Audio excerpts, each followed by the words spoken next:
Assalamualaikum warahmatullahi wabarakatuh. Bismillahirrahmanirrahim. Alhamdulillahi rabbil alamin.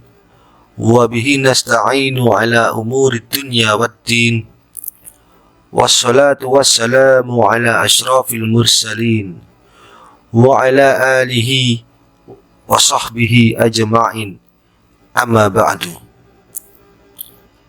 Segala puji bagi Allah Tuhan semesta alam. Kepadanya kami memohon pertolongan dalam urusan dunia dan agama. Dan semoga rahmat serta kesejahteraan dilimpahkan kepada Nabi paling mulia, serta kepada para keluarga dan semua sahabatnya.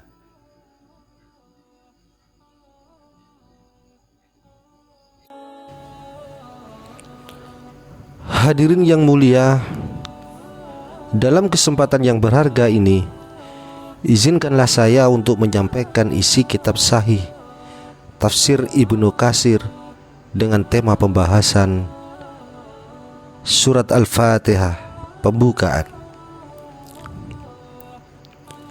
Surat Al-Fatihah ini tergolong surat Makkiyah, terdiri dari 7 ayat. Tentunya para hadirin dan hadirat sudah hafal dengan surat Al-Fatihah yang kita baca di setiap sholat fardu atau sholat sunnah. Nama Al-Fatihah dan maknanya. Surat ini disebut Al-Fatihah, pembuka, yang maknanya adalah pembuka kitab secara tertulis.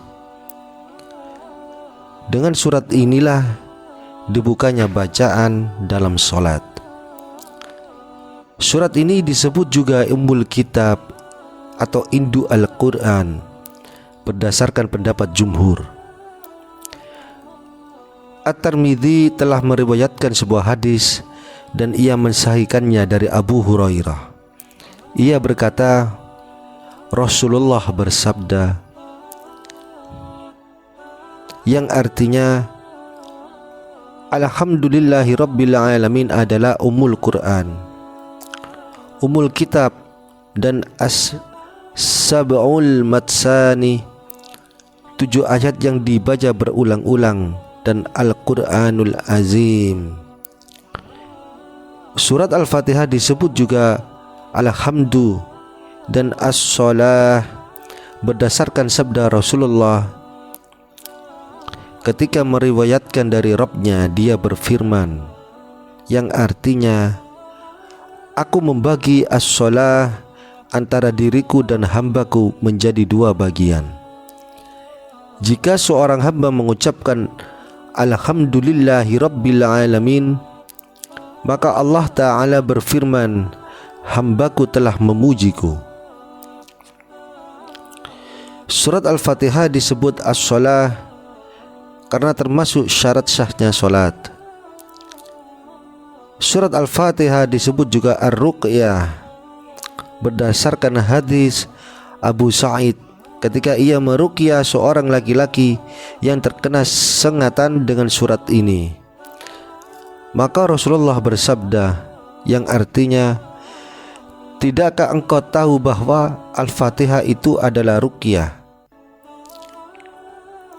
Surat ini termasuk surat Makkiyah, diturunkan sebelum hijrah ke Madinah.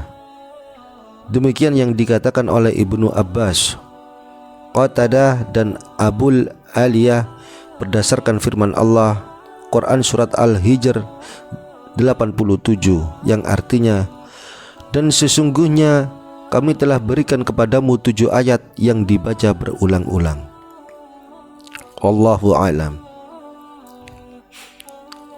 Jumlah ayatnya, surat ini terdiri dari 7 ayat tanpa ada perselisihan.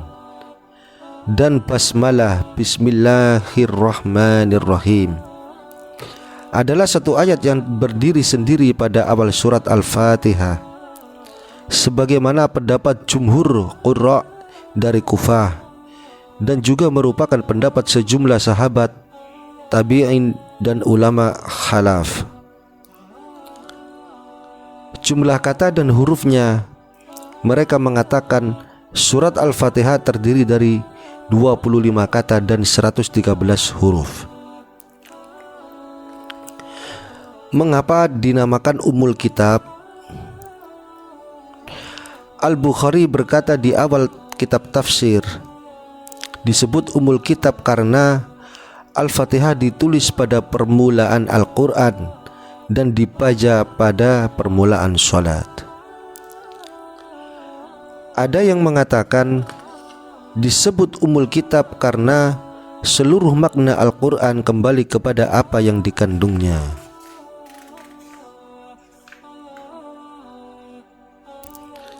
Ibnu Jarir mengatakan, orang Arab menyebut kata untuk semua yang mencakup atau mendahului sesuatu jika ia memiliki perkara-perkara yang mengikutinya dan ia sebagai pemuka baginya. Seperti umur ra'si adalah sebutan untuk kulit yang meliputi otak.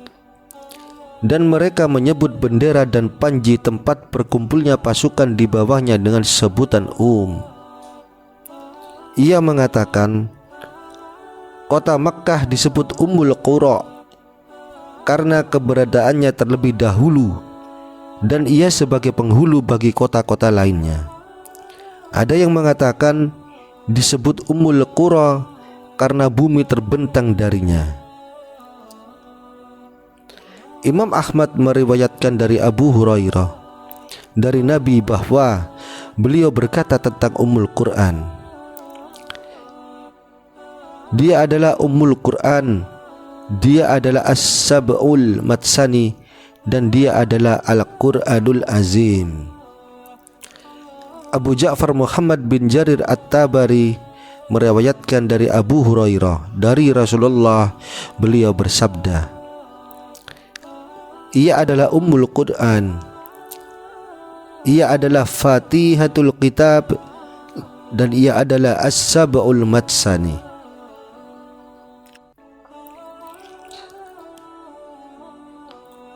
Keutamaan Al-Fatihah.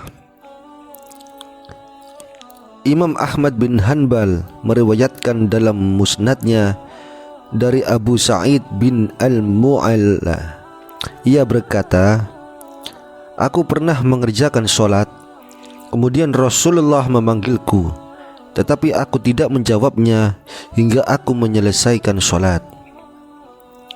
Setelah itu aku mendatangi beliau, maka beliau bertanya, apa yang menghalangimu untuk datang kepadaku?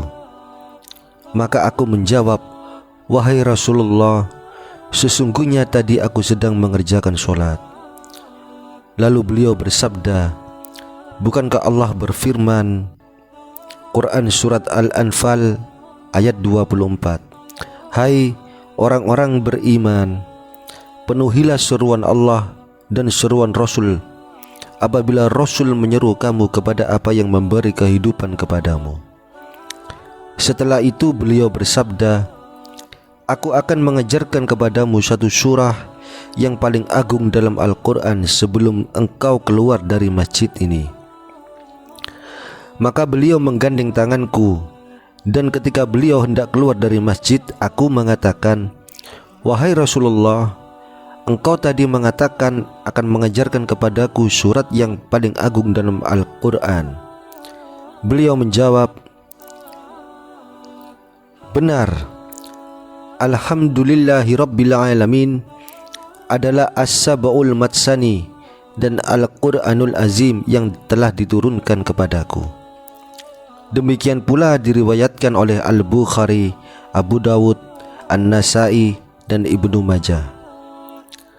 Di hadis lain diriwayatkan oleh Al-Bukhari dalam Fadailul Quran dari Abu Sa'id Al-Khudri,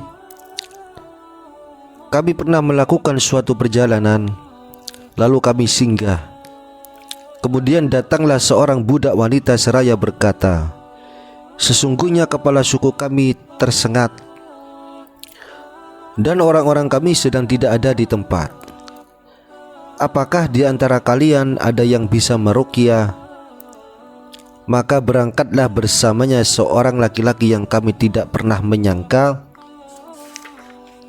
bahwa ia bisa meruqyah.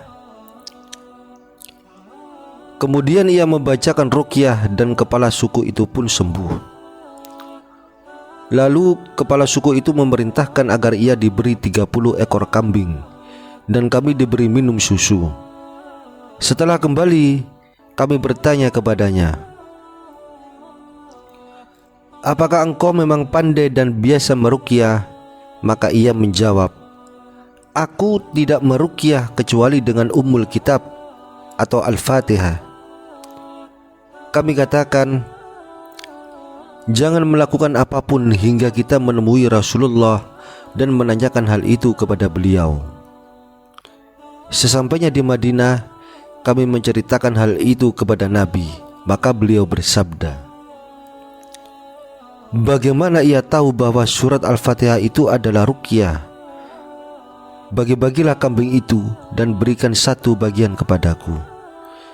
Hadis lain diriwayatkan oleh Muslim dalam kitab sahihnya dan An-Nasa'i dalam sunannya dari Ibnu Abbas. Ia berkata,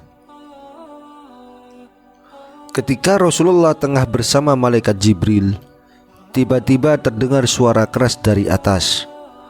Maka Jibril mengarahkan pandangannya ke langit seraya berkata, "Itu adalah dibukanya sebuah pintu di langit yang belum pernah dibuka sebelumnya." Ibnu Abbas melanjutkan, dari pintu itu turunlah 1 malaikat dan menemui Nabi seraya berkata, "Sampaikanlah kabar gembira kepada umatmu tentang 2 cahaya. Kedua cahaya itu telah diberikan kepadamu dan belum pernah diturunkan kepada seorang nabi pun sebelummu, yaitu Fatihatul Kitab dan beberapa ayat terakhir surat Al-Baqarah. Tidaklah engkau membaca 1 huruf darinya, melainkan akan diberikan pahala kepadamu." Ini adalah lafaz yang dalam riwayat An-Nasa'i dan riwayat Muslim senada dengannya. Terima kasih telah menyimak pembahasan tentang kitab Ibnu Katsir. Lebih tepatnya adalah kami tidak melakukan pembahasan sesuai dengan akal kami, akan tetapi kami hanya menyampaikan dan tidak mengurangi sedikit pun kata per kata di dalam kitab Ibnu Katsir. Akhirul kalam, assalamualaikum warahmatullahi wabarakatuh.